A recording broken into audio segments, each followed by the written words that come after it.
All right, guys, welcome back to the Establish the Pass podcast presented by ClutchPoints. I'm your host, Blake Lovell. With me, as always, my co-host, Dillon Reagan, and we're back here to discuss the fallout from the 2023 NFL Draft.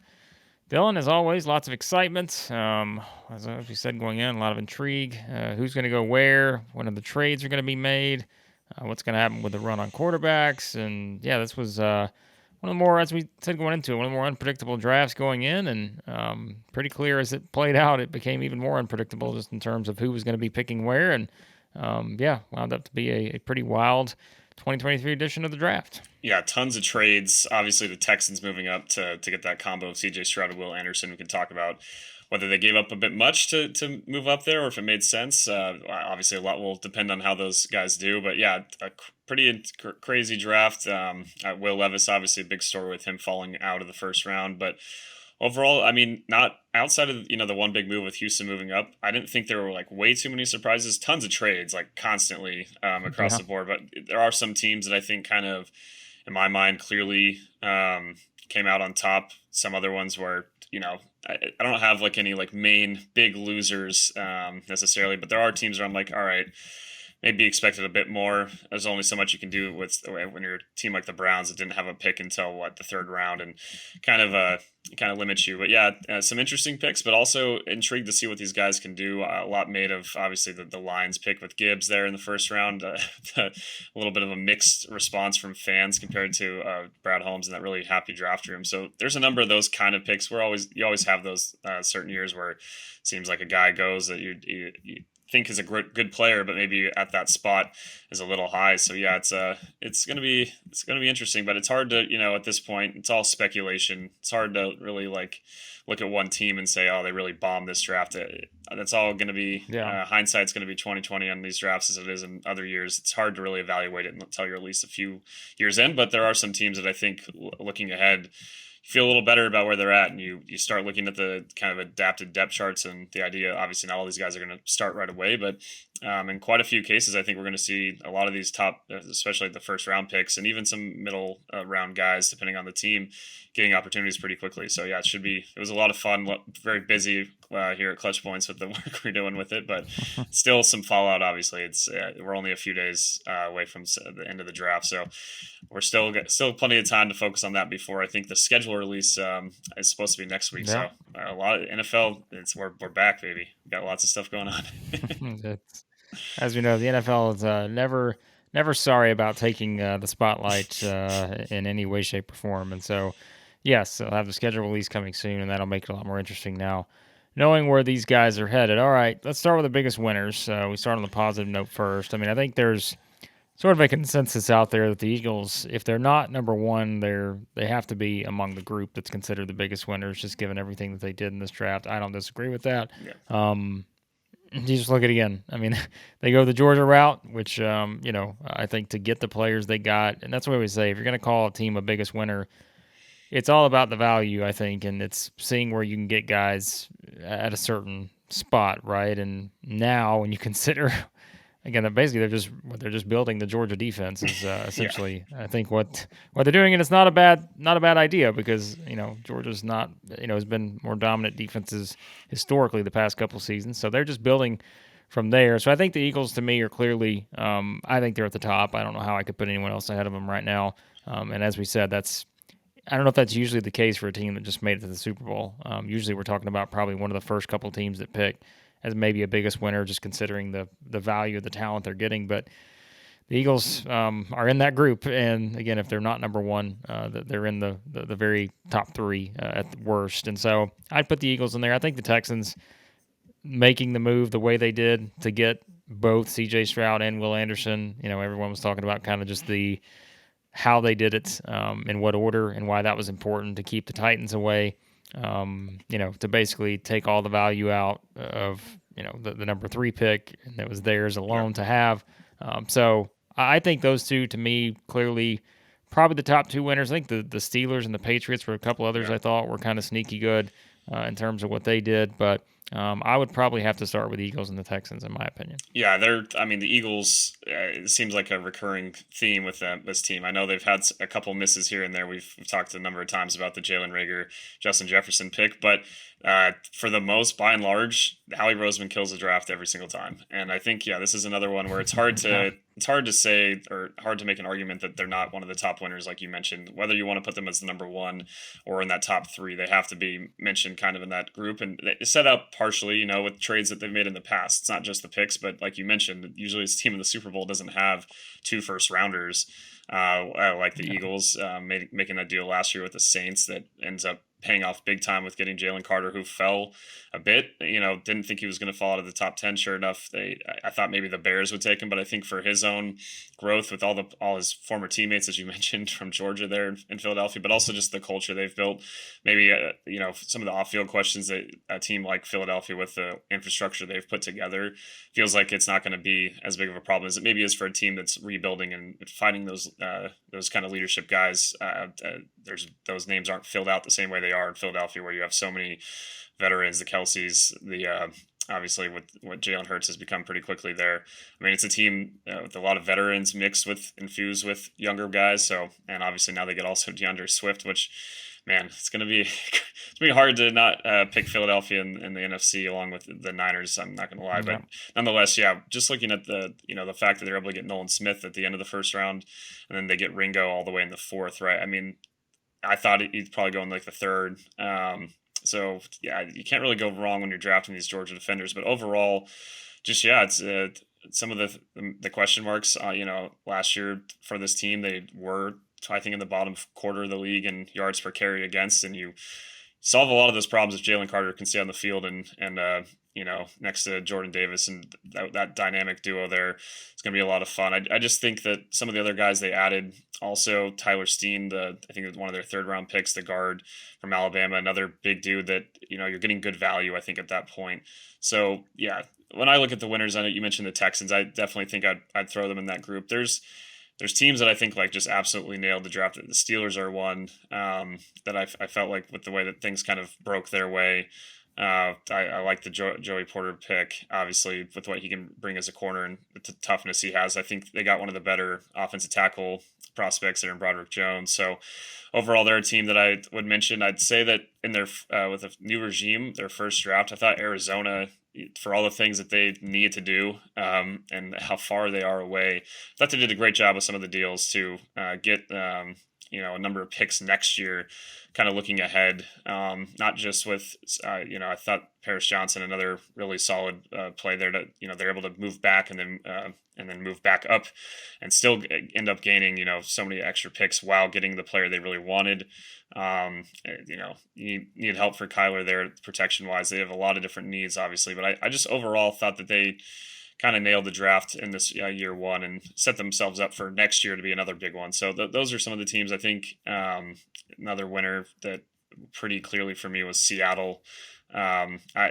There was some speculation about when Yeah. Devin Witherspoon went off. If they were going to take Carter. Obviously, they've been rumored, and there's some stuff about the meeting with him didn't go so well. But you look at what they did last year with Tariq Woolen, and now you add this another corner across from him. I mean, this team is slowly becoming pretty dangerous. I'm obviously going to be a little slighted towards, or a little biased towards Zach Charbonnet. I think he's an absolute beast. I've watched a lot of Yeah. games from him, and I was very disappointed when I saw the Seattle Seahawks with the team picking him because now I have to I see the Rams face this guy Yes. twice a year, and he just runs so hard.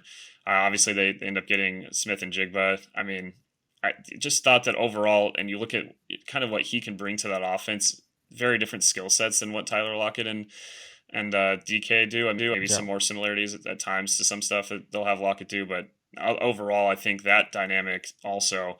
I mean, yeah, I just think they're a team that this isn't something that is surprising with John Schneider, the same way that we're not surprised when we hear that Howie Roseman had a good draft. I mean, these guys have been doing it for a long time. They understand the value. Yes, they're at times going to, people thought they kind of reached with Kenneth Walker, ends up having a fantastic season. I know that a lot of that running back discourse gets just a little overplayed, and we've talked about it a lot on this podcast and just other times get kind of over it. But I think Charbonnet, man, I know they have Kenneth, but now you add that 1-2 punch there with an offensive line that's been improving. I think Seattle's, unfortunately for my Rams, they're getting back into this where they're going to be a problem in the NFC pretty quickly here. Yeah, I think that's a good one. They got Derek Hall from Auburn. I thought that was another kind of pickup, like you said, just for the defensively. Yeah, so I thought the Seahawks were certainly in that category. I'm trying to see if there's any. I mean, I think the Cardinals, they were one. Just in terms of some of the moves they made. I mean, like I said, they were a team that had needs, multiple spots. I like again, as an SEC type guy, BJ Ojulari from LSU. I think he's someone that could wind up being kind of a breakout type guy. And so obviously that's a team that needs help defensively and to get up on the offensive line too. So I think they address some pretty clear areas. Team for me, you mentioned them a second ago, and I feel like there's like split opinions on the Lions, and very much so. I think there's just a lot of that is like you said. I think it's interesting with how they went about it, but I think if you just terms of looking at what they got, I don't know that I look at it and feel like they're a team because. I feel like almost every player we're talking about is SEC related. And I'm not, trying to be the SEC homer of the group, but that's just the nature of how this works. Even someone like Brian Branch, what he could bring, kind of in that to get Hendon Hooker is who knows. I mean, again, we've talked about all the quarterbacks and where they wind up, and so I don't know. I mean, I think the Lions have they got a lot of good players.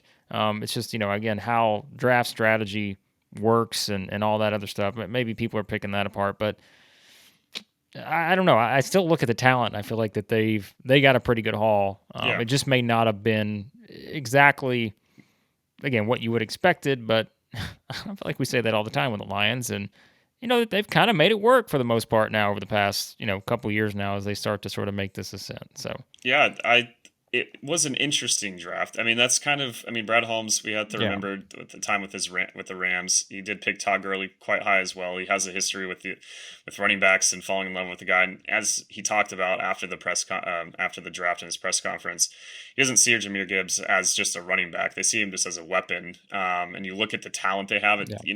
Overall with this team.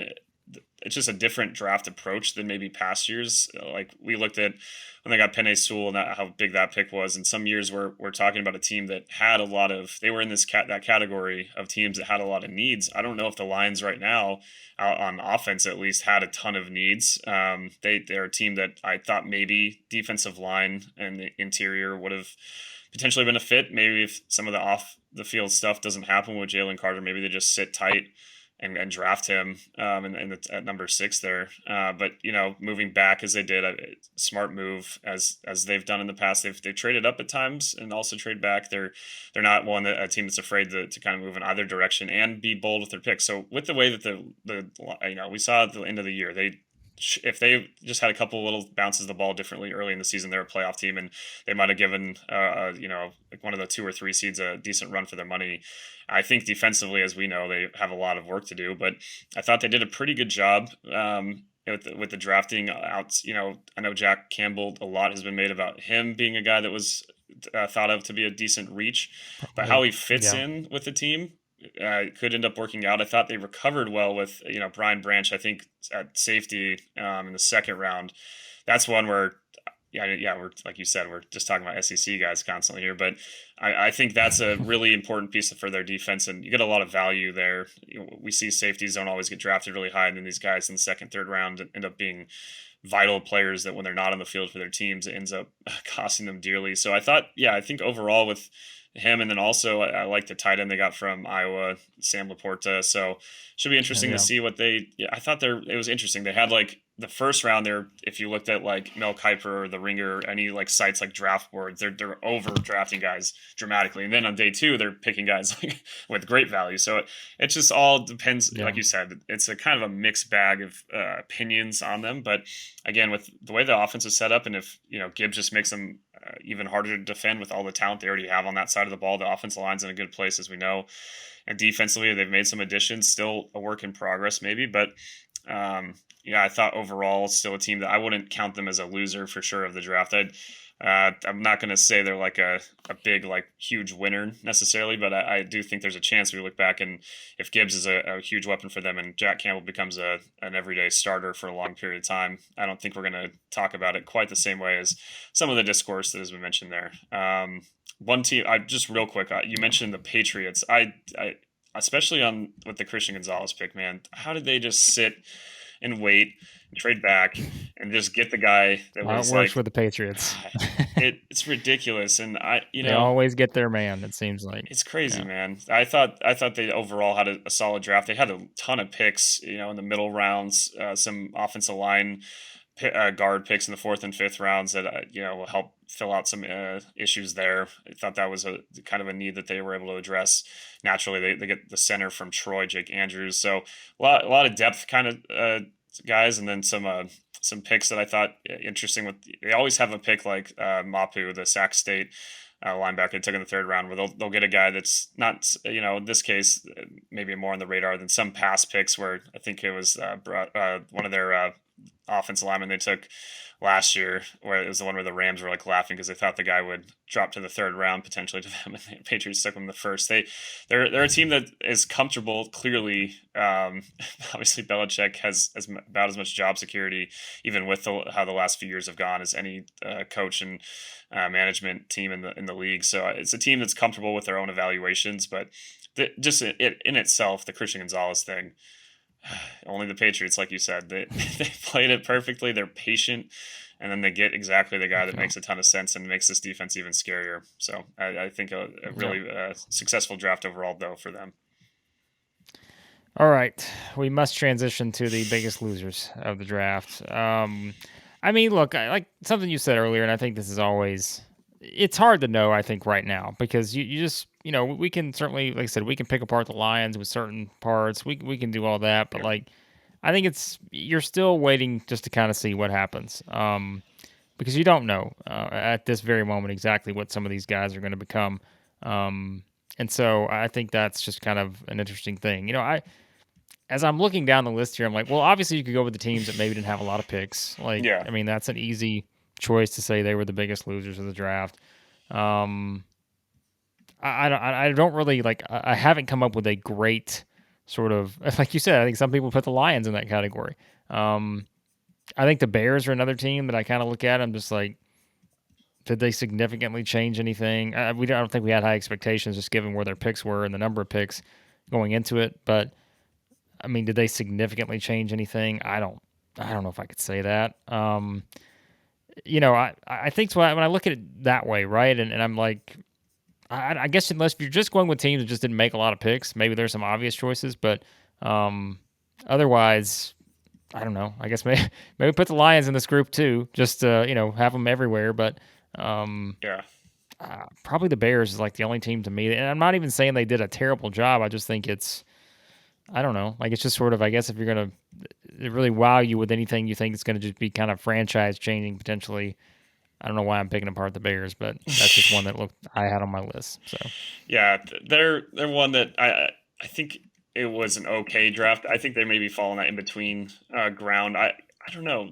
I think the Darnell Wright could be pretty good. So if he ends up helping their offensive line get fixed, they're a team that has a ton of issues, and I know that Roshan Johnson got a lot of building up from Bijan and thinks that was massively underrated. So maybe we'll see some guys with the Bears. I wouldn't, like you said, they might be on the multiple right SEC guys outside. again. Yeah, Really got.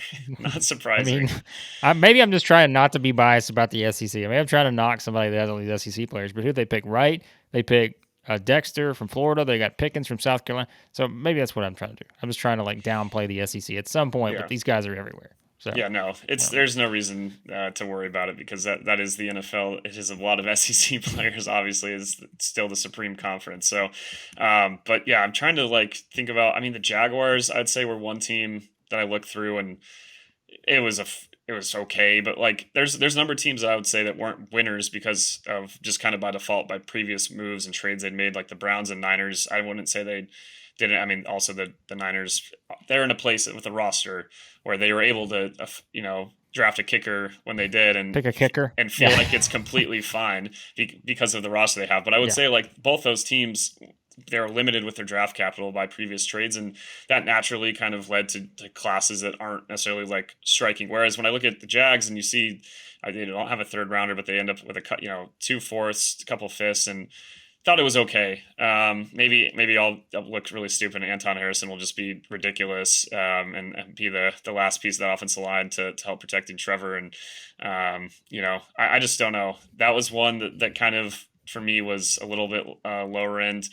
The Rams were an interesting one. I wouldn't say they were like the Stetson Bennett thing. I know that Les Snead just kind of loved the guy and wanted him on the team, but at that, I feel like maybe they could have waited for one of their fifth round pick spots to get him. They end up drafting just a ton of players late, so we'll see. I think the Yeah. first two picks are the reason why I wouldn't necessarily categorize them as a loser. I think both Avila, the guard they got from TCU, and then Byron Young, again, Tennessee. I think that the tools that Byron Young has, he has the potential to actually be a difference maker for them on the outside because they just don't have a lot of pass rushing options at the moment. A lot of their team with a lot of empty holes. So they're one that, like, if I looked at some of the picks in the middle rounds, I wasn't as happy. But when I look at those first two, I think they kind of nailed those. Other teams, I mean, the Saints, maybe you could throw in to the group of, I wouldn't say they're winners. I know that I'm excited to see what Keandre Miller can do there, but I don't know. They're a team that I look at the class, and again, I'm not necessarily trying to knock any one of these individual guys, just maybe that where the players were taken. One that uh, two teams that I think I'm curious to get your thoughts on that have a little bit of a mixed bag in terms of what their fans have said and what I've seen from what our own writers at ClutchPoints have said, what I've seen at ESPN and other places. The Jets and Cowboys, kind of two different draft classes The that I Cowboys were, yeah. yeah. I don't know what your thoughts are, but I maybe could throw them both into that lower range. Maybe in the if we had to categorize them as losers. I think that Tippmann at center, the guy they got from Wisconsin, could fill a need there along the offensive line. They get Will McDonald, where that was one where people thought maybe that was a bit of a reach at 15, that maybe they could have gotten some traded back a bit and got a little more value there. So I'm not trying to pick these teams apart, but then Dallas, really mixed opinion on them as well. In terms of some people think that Mazi Smith's going to be fantastic, and that some of these guys were actually going to be able to fill in some of the needs, but they went heavy on positions that aren't necessarily like the most premium spots. Getting a tight end in the second round there. When you look at some of the other guys that kind of went in that range, maybe that's where you start to look and say like, it's just, are any of these guys going to be difference makers? Did the Cowboys get dramatically better? And it's hard to know for sure from a draft if you're going to or not. But I don't know. They're one that I maybe throw into the loser category, unfortunately. Yeah, they're an interesting one because I think it's. I mean, look, they're trying to do everything they can. We always say teams have a Super Bowl window, and I think they're trying to do everything they can to sort of get Dak, staying upright and all those things. And I think that's got to be the top priority, right? And so if you look at it from that standpoint, what I think they took the offensive line, fifth round? Was it the fifth round, fourth round? Yeah. And then wide receiver depth. I think we've talked about that before. That wasn't really a huge thing, even though they got a tight end, but I think that's obviously they had to have one, right? Yeah. Given Dalton Schultz is there, but yeah, so I think that was probably something that you maybe would have wowed you a little bit more. Maybe address those needs a little earlier, perhaps. That's kind of the sentiment I've seen from Cowboys fans just on Twitter and such. But like I say, take that with a grain of salt sometimes. But yeah, that's kind of the common theme I think when you look at it from that standpoint.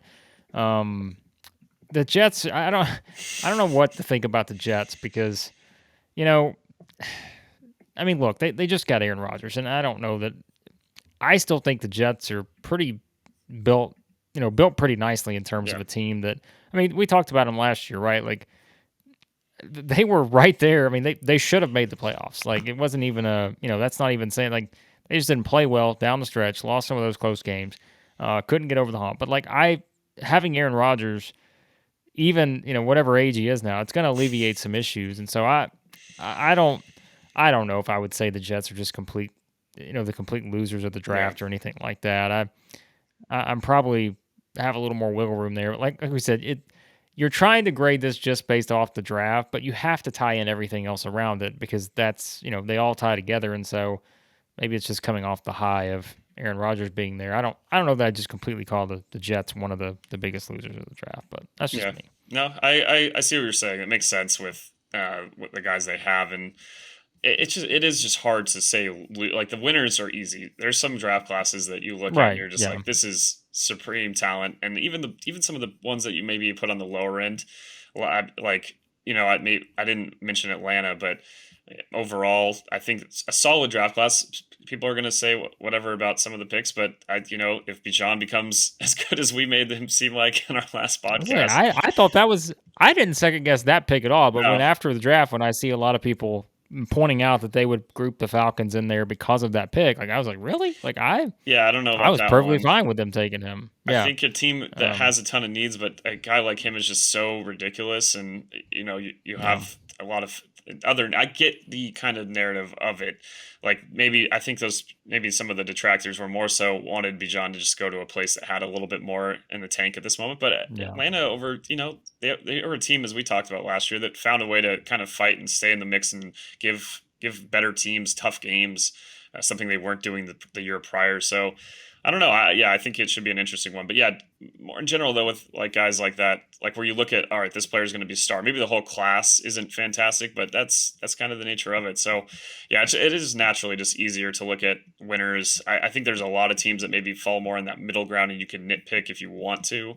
Like we mentioned with the Lions, I think they're the best example. But even like the Jets, as you kind of noted, like you wouldn't consider them a loser. Maybe it's not like everything's perfect, but yeah, a team that, as we saw with Aaron Rodgers, yes, he didn't have as good of a season last year. It's hard to kind of after two MVP campaigns in a row build on top of that. I think he will be rejuvenated though, and yeah, they're a team that had like quarterback play in the lowest percentiles of the league, like, and they Yeah. still were managed to win a lot of games because their defense was so good. So, yeah, those kind of things where you have the luxury to kind of draft for needs more so than a lot of teams. As I mentioned with the Niners, I wouldn't say the Niners draft was perfect, but their roster is just about as good as it can get in the NFL, with the amount of talent they have balanced over from top to bottom. So it has to kind of impact your analysis of this, because it's not, those things don't exist in a vacuum. Like it's not just this one draft class. It's how does that draft class translate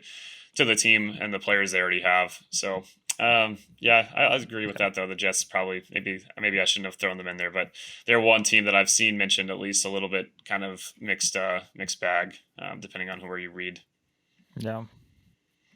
Well, it's always fun to be pessimistic heading out of the draft. That way you have nowhere to go but up, and maybe some of these guys overachieve. Like I said, I'm maybe more okay with what the Lions did, and I think they're kind of the team that probably is most. I think you get the widest range of reactions on maybe, 100%. but maybe not. Maybe everyone just hates what they did, and or maybe I'm just among the few that did not. But we'll It's good see. though. Yeah, I mean, I think it makes it interesting. Maybe I have more belief in the Lions, although as we've seen, not necessarily to this point, some of their most recent selections. We'll see what happens. But all right, let's look at some of these quarterbacks because we talked a lot about that going into it, and maybe just kind of projecting. We had no idea where these guys were wind up. We said it so many times. We're like, we have no idea what order these guys are going to go in, except there was a pretty much consensus by the time we talked about it last going into the Yep. draft that Bryce Young was going to be number one to Carolina. But ultimately, as we said earlier, CJ Stroud goes to the Texans. Anthony Richardson goes to the Colts at number 4.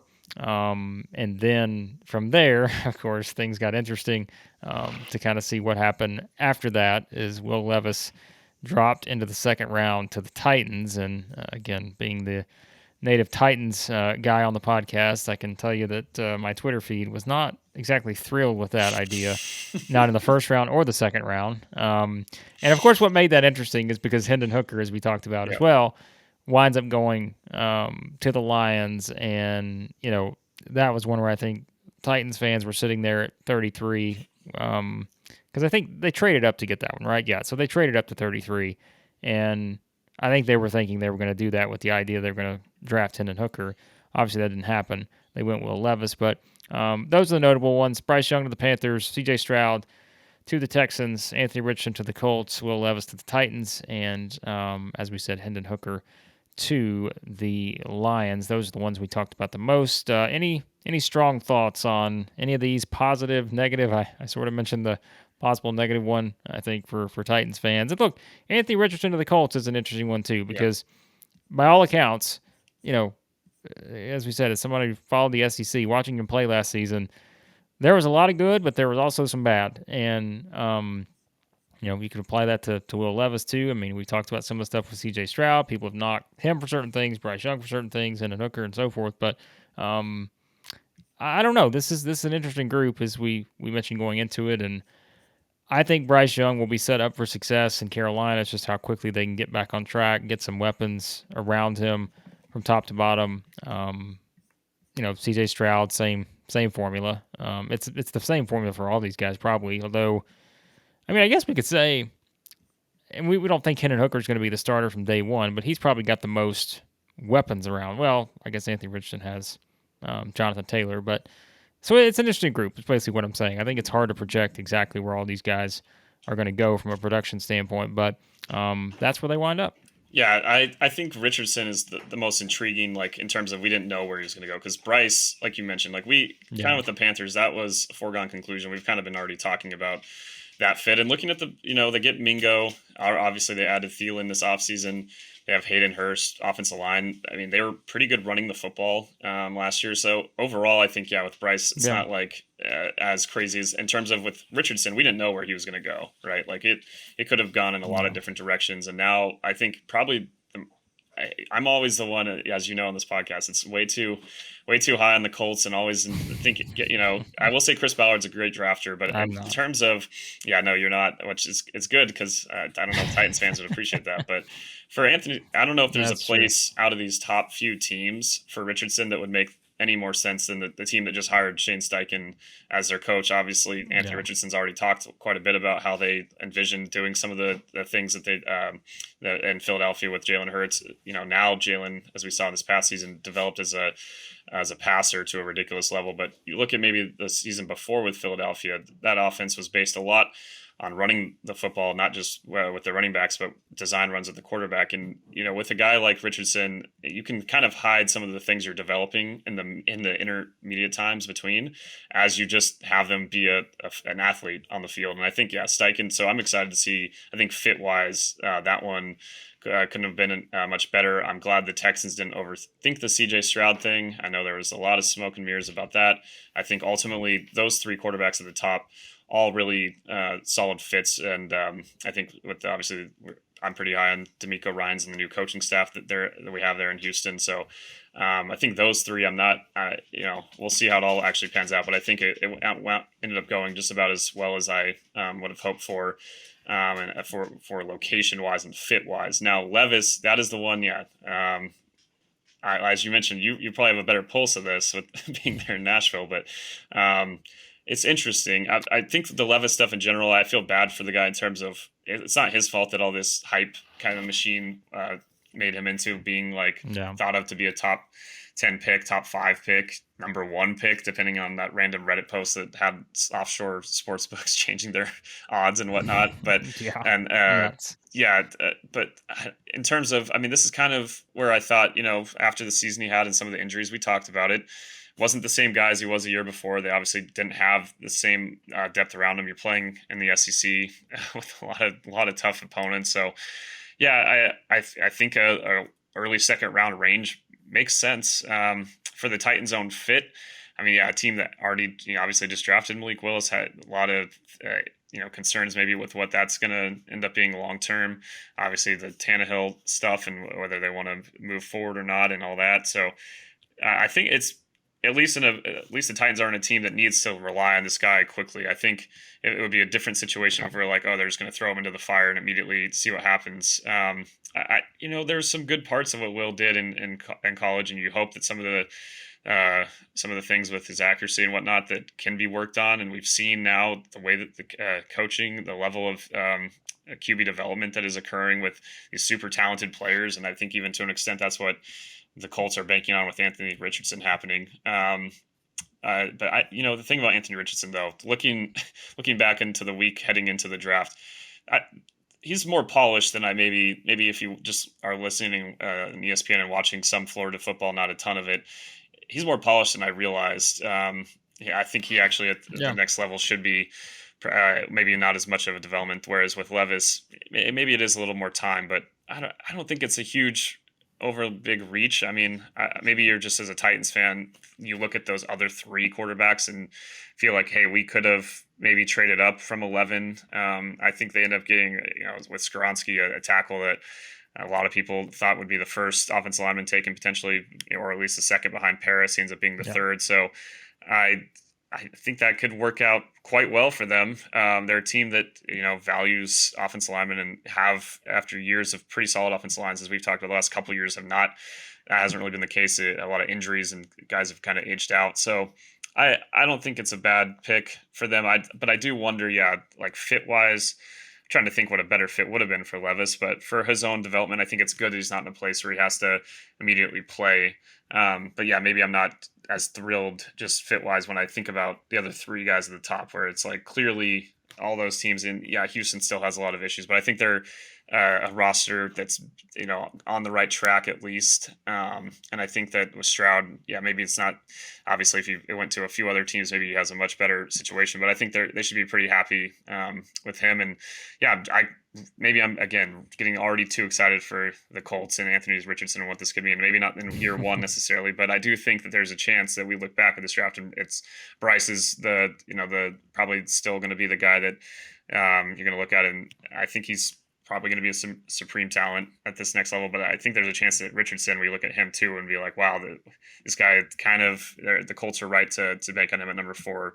I know that some SEC fans, a lot of the negative thoughts on Richardson from what I've seen are from people that probably have watched him the most though in the SEC. They don't know what we're seeing, but he only played 13 games or something like in his college career. Well, it's kind of a mixed. Let's call it what it is. This is not the Florida team that many people outside the SEC are used to hearing about throughout the years either. Like this is a total rebuilding Florida team. Like they had no business being where they were projected to be last season, even with Anthony Richardson.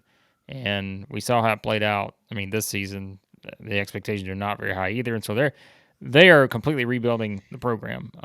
So I think you have to keep that in perspective too. That was a team that had a lot of challenges on both sides of the ball last year, and so that puts some pressure. But like you can't teach the physical makeup of someone like him. You can't teach kind of those physical skills that he has, and it's just a matter of continuing to develop, like you said. And I think too. I mean, if you take the guys what the highest ceiling is, right?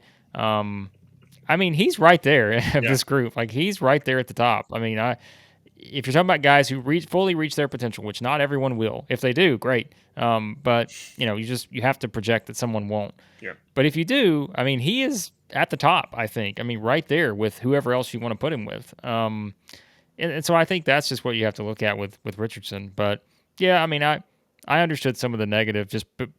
Again, it probably is just watching him play too much, and because he was on a bad team. A team that didn't necessarily reach the expectations, and there were inconsistencies. But how much of that is him? How much of that is kind of what's around him?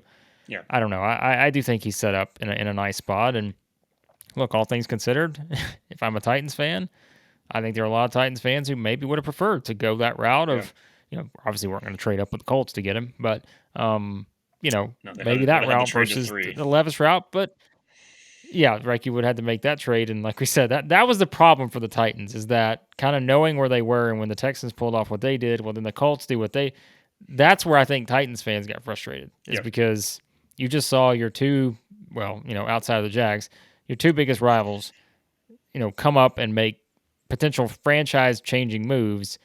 Yes, you got a great offensive tackle, I think, and you got a quarterback in the second round that many thought would go in the top 10. So maybe there's something there too to say you got to steal.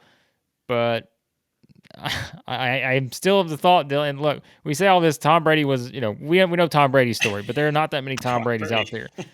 There's not that many Brock Purdy's out there. And he's a long way from being Tom Brady. But it's just like there's a reason a guy slips that far. And so I think that's Titans take a chance on it. That's fine. But I don't think that guy gets outside the first round if he's where Bryce Yeah. Young is or CJ Stroud is or Anthony, like he doesn't get there. And so I think that's why you had some hesitation. Yeah, So, I understand it's a division. Suddenly, now you look at if Richardson and CJ over the next couple of years become solid quarterbacks, along with Trevor. Yeah, you're looking at a really tough quarterback division suddenly for Tennessee. yeah. So understand those things. Yeah, it's like you said, it's just a tough spot. And you look at how much, as we kind of mentioned, with what the Texans gave up to get back up to 3, it was basically the amount that you would trade maybe for a quarterback prospect. It ended up being Will Anderson, and kind of afforded them the ability to do both. But it was a hefty tag, and maybe I know the Titans were, I believe, mentioned in there. And I know right after the draft, it was mentioned they would trade up potentially, and they did. Obviously, leading up into day 2 and getting Levis. So all those things, yeah, it's tough. You got to take shots at it though. Like, as much as we want to think that all these Okay. quarterbacks are going to be great, like you mentioned, it just doesn't pan out every time. The draft day, it's all a ton of excitement. You ask Browns fans, ask Jets fans, ask a lot of fan bases that have drafted a lot of quarterbacks that haven't really panned out over the years. So there's no way of knowing who's going to exactly fit, as much as we want to think we can take evidence. And now we have the testing that CJ Stroud apparently failed, or the scores were not accurate from some sources. So all those kind of things are trying to make this into a science. It's still not. That's why there's so much intrigue. We don't know for sure what these guys are going to become. We don't know that Justin Herbert's going to become as good as he was. There was a lot of people thinking that Yeah. maybe they had reached for him, and missed out with not getting Tua, and obviously Tua's bounced back. You don't. Yes, maybe things are in the way the league is, obviously rule wise, and again mentioning how we've seen examples of guys with the physical tools that are able to get polished at the next level with the right coaching and the proper technique adjustments and different things like that. But it's still really hard to know for sure. And so, for the Titans' point of view, yeah, I think at a certain point, maybe you do just keep drafting these guys in the middle rounds or in the second round, and it's worth it when you find the right one. They're not going to have a lot of Dak Prescotts that are in the mid-round picks, and Russell Wilsons, and so many players that have been drafted that are not these top-end first-round guys that end up being great players. So maybe Will Levis, this is the perfect solution, and over time it'll end up working out well for them, and they were able to sit and get their tackle. But yeah, I do understand when you look at the class of guys that they missed out on, that you feel, especially how being right there in the division, it does make it a little bit tougher, especially. But in Anthony Richardson, yeah, maybe with their coaching staff too, I think they could have. Yeah, I think the Titans would have probably been open to doing what we're already hearing Shane Steichen intends to, in terms of using him as a runner and kind of simplifying some of the math on defense, so that when he is put into these situations as a rookie and early on throwing the ball with Richardson, that it is maybe not quite as complicated as just a traditional drop back passer. And yeah, I think the Titans would have been a fit potentially there too.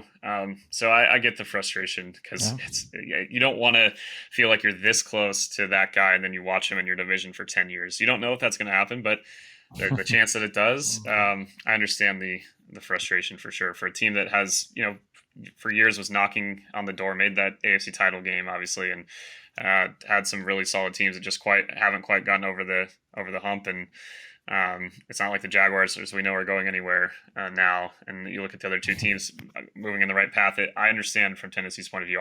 This is our division, after all, AFC South, and suddenly it's no I was gonna longer say. the old AFC South. It might become a pretty premier division over time. We'll see. It depends how these guys pan out, but early on, at least.